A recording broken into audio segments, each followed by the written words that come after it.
नमस्कार साथियों, बहुत बहुत स्वागत है आपका हमारे YouTube channel SK next education में। आज हम भारत के इतिहास से संबंधित महत्वपूर्ण 20 प्रश्नों के बारे में चर्चा करेंगे। अगर आप किसी भी प्रतियोगी परीक्षा की तैयारी कर रहे हैं तो आपके लिए ये प्रश्न बहुत ही महत्वपूर्ण होने वाले हैं। तो आइए शुरू करते हैं हम।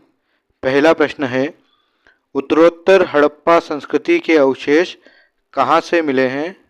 ऑप्शन है रंगपुर, कालीबंगा, लोथल या रोपड़। तो इसका सही उत्तर है रंगपुर। यानी रंगपुर गुजरात के काठियावाड़ प्रायद्वीप में सुखभावर नदी के समीप स्थित है। इस स्थल की खुदाई वर्ष 1953 से 1954 में ए रंगनाथ राव द्वारा की गई थी। यहाँ पर पूर्व हड़प्पा कालीन संस्कृति के अवशेष मिले हैं। रंगपुर से मिले कच्ची ईंटों के दुर्ग, नालियाँ, मृदभांड, बाट, पत्थर के फलक आदि महत्वपूर्ण है। अगले प्रश्न की ओर बढ़ेंगे। प्रश्न क्रमांक 2 है, अब तक सिंधु सभ्यता में कुल कितनी फसलों के उगाए जाने का संकेत मिल चुका है? ऑप्शन है 6, 7, 8 या 9। तो इसका सही उत्तर है 9। यानी इसमें जो 9 फसलें हैं वो है गेहूं, जौ, खजूर, सरसों, तिल, मटर, तरबूज, राई और चावल। ये 9 फसलें सिंधु सभ्यता में उगाई जाती थी। अगले प्रश्न की ओर बढ़ेंगे। प्रश्न क्रमांक 3 है, दादा भाई नौरोजी ने अंग्रेजों की किस नीति को अनिष्टों का अनिष्ट कहा था? ऑप्शन है भारत के प्रति शोषण की नीति, भारतीयों के प्रति अत्याचार की नीति, शैक्षणिक परिवेश में विकृति लाने की नीति, भारत से धन निष्कासन की नीति। तो इसका सही उत्तर है भारत से धन निष्कासन की नीति।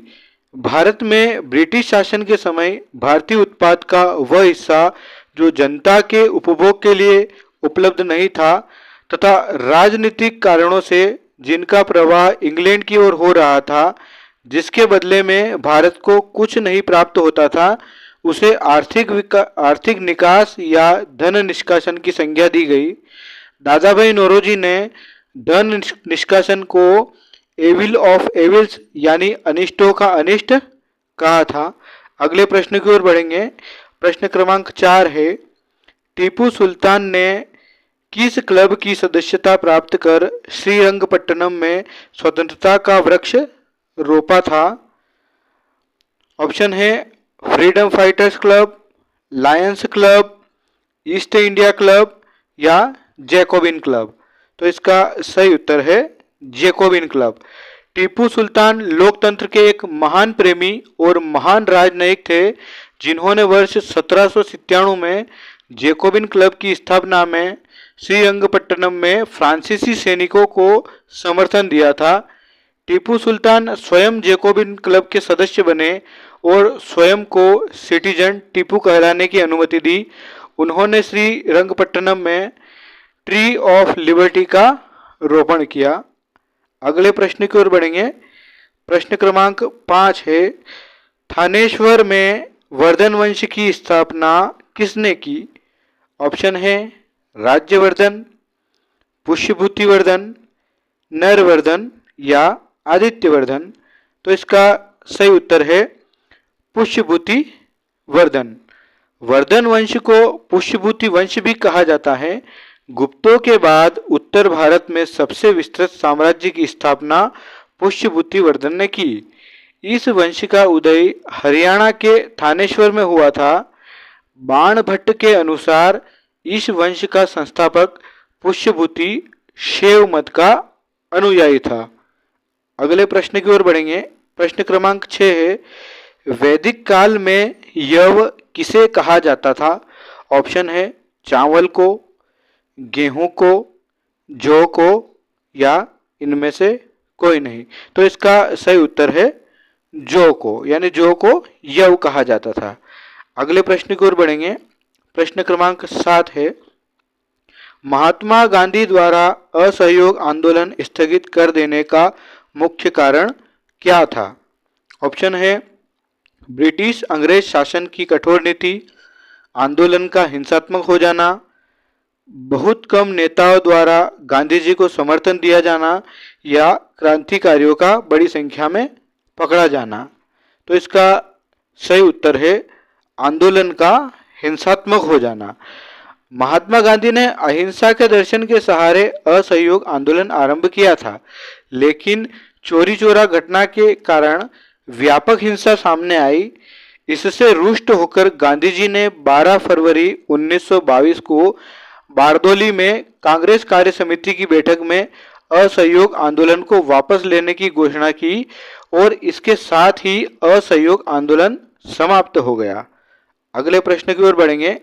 प्रश्न क्रमांक 8 है, आर्य भारत में संभवतः कहाँ से आए थे?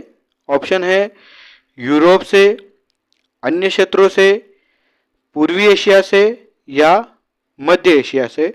तो इसका सही उत्तर है मध्य एशिया से। यानी पश्चिमी विद्वान मैक्स मुलर ने बताया कि आर्य मध्य एशिया से भारत में आए थे। अगले प्रश्न की ओर बढ़ेंगे। प्रश्न क्रमांक 9 है, फारस से आने वाले अब्दुल रज्जाक की हम्फी यात्रा के समय दक्षिण भारत में विजयनगर साम्राज्य का शासक कौन था? ऑप्शन है देवराय प्रथम, देवराय द्वितीय, मल्लिकार्जुन, या हरिहर प्रथम। तो इसका सही उत्तर है देवराय द्वितीय। यह ईरान के शासक मिर्जा शाहरुख का राजदूत था। पहले यह कालीकट पहुंचा, फिर इसने विजयनगर की यात्रा की। 1443 ईस्वी में फारसी यात्री अब्दुल रज्जाक संगम वंश के शासक देवराय द्वितीय के शासनकाल में विजयनगर आया था। प्रश्न क्रमांक 10 की ओर बढ़ेंगे।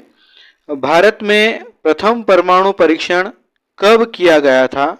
ऑप्शन है 16 मई 1972, 16 मई 1973, 18 मई 1974, या 19 मई 1975। तो इसका सही उत्तर है 18 मई 1974 को। 18 मई 1974 को भारत ने प्रथम परमाणु परीक्षण किया था। इस्माइलिंग बुद्धा के नाम से मशहूर भारत ने 18 मई 1974 में पोखरण में पहला परमाणु परीक्षण किया। यह परीक्षण तत्कालीन वैश्विक राजनीतिक परिदृश्य में एक साहसिक कदम माना गया था, लेकिन इसके पीछे अंतर्राष्ट्रीय स्थितियां भी थी जिन्हें भारत को प्रेरित किया था। वीडियो अगर आपको अच्छा लग रहा हो तो इसे लाइक कीजिए। अगले प्रश्न की ओर बढ़ेंगे। प्रश्न क्रमांक 11 है, कहाँ के शासक ने अफजल खान के साथ 1659 में शिवाजी के विरुद्ध एक विशाल सेना भेजी? ऑप्शन है गोलकुंडा, अहमदनगर, तंजौर, या बीजापुर। तो इसका सही उत्तर है बीजापुर।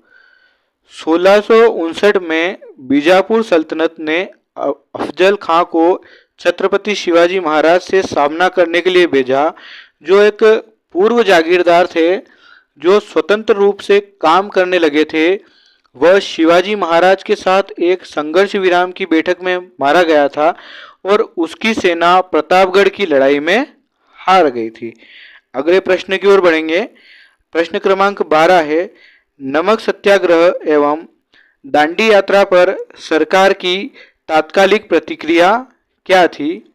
ऑप्शन है कांग्रेस पर प्रतिबंध लगाना, महात्मा गांधी को नजरबंद करना, किसी भी प्रकार की सभा के आयोजन पर रोक लगाना, या इनमें से कोई नहीं।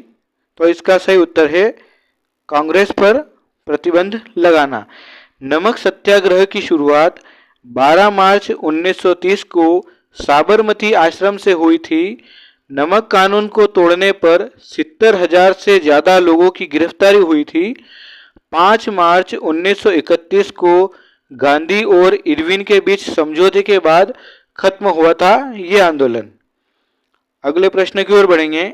प्रश्न क्रमांक 13 है, हड़प्पा के निवासियों द्वारा आयातित सबसे महत्वपूर्ण वस्तु क्या थी? ऑप्शन है धातु एवं बहुमूल्य पत्थर, खाद्यान्न, वस्त्र या मिट्टी के बर्तन। तो इसका सही उत्तर है धातु एवं बहुमूल्य पत्थर। हड़प्पा निवासियों द्वारा तांबे का आयात किया जाता था। कांसा बनाने के लिए तांबे के साथ मिलाई जाने वाली धातु टीन का आयात आधुनिक ईरान और अफगानिस्तान से किया जाता था। सोने का आयात आधुनिक कर्नाटक और बहुमूल्य पत्थर का आयात गुजरात, ईरान और अफगानिस्तान से किया जाता था। अगले प्रश्न की ओर बढ़ेंगे। प्रश्न क्रमांक 14 है, आधुनिक हिंदू धर्म की किन विशेषताओं को हड़प्पा कालीन धर्म से अंगीकार नहीं किया गया था? ऑप्शन है शक्ति पूजा, पशुपति के रूप में शिव की पूजा, देवता विशेष के लिए देवालयों का निर्माण या शंक्वाकार और बेलनाकार पत्थरों के रूप में लिंग की पूजा। तो इसका सही उत्तर है देवता विशेष के लिए देवालयों का निर्माण, यानी उस समय पे इन्होंने देवता के लिए मंदिरों का निर्माण नहीं किया था। अगले प्रश्न की ओर बढ़ेंगे। प्रश्न क्रमांक 15 है, 1921 में प्रेस इंक्वायरी कमेटी किसकी अध्यक्षता में नियुक्त की गई थी? ऑप्शन है तेज बहादुर सप्रू, गणेश शंकर विद्यार्थी, बालकृष्ण भट्ट, बलीराम भगत। तो इसका सही उत्तर है तेज बहादुर सप्रू। भारतीय समाचार पत्रों के प्रति कठोर प्रेस कानूनों की समीक्षा के लिए 1921 में विधि सदस्य सर तेज बहादुर सप्रू की अध्यक्षता में प्रेस इंक्वायरी कमेटी की नियुक्ति की गई। प्रेस समिति की अनुशंसाओं के आधार पर समाचार पत्र अधिनियम 1908 तथा भारतीय समाचार पत्र अधिनियम 1910 को समाप्त कर दिया गया। अगले प्रश्न की ओर बढ़ेंगे। प्रश्न क्रमांक 16 है, हड़प्पा सभ्यता की समयावधि को किस आधार पर 2300 ईसा पूर्व और 1750 ईसा पूर्व के बीच निर्धारित किया गया है? ऑप्शन है राजस्थान, गुजरात, चंडीगढ़, हरियाणा, मध्य प्रदेश आदि में मिले नवीनतम अवशेष। तिथि निर्धारण की रेडियो कार्बन पद्धति यानी C14 कहते हैं जिसे, मिट्टी के पकाए गए बर्तनों के आकार, प्रकार और अन्य पुरावशेषों में समरूपता या हड़प्पा कालीन और पश्चिमी एशियाई प्राचीन सभ्यताओं के मध्य संबंधों के बारे में उपलब्ध प्रमाण। तो इसका सही उत्तर है तिथि निर्धारण की रेडियो कार्बन पद्धति जिसे C14 पद्धति कहा जाता है। यह जीवाश्मों की आयु का पता लगाने की एक तकनीक है। अगले प्रश्न की ओर बढ़ेंगे। प्रश्न क्रमांक 17 है, किस स्थान पर चंद्रगुप्त मौर्य ने जैन धर्म स्वीकार कर अपने शरीर का त्याग किया? ऑप्शन है तक्षशिला, उज्जैनी, श्रवणबेलगोला या पाटलिपुत्र। तो इसका सही उत्तर है श्रवणबेलगोला।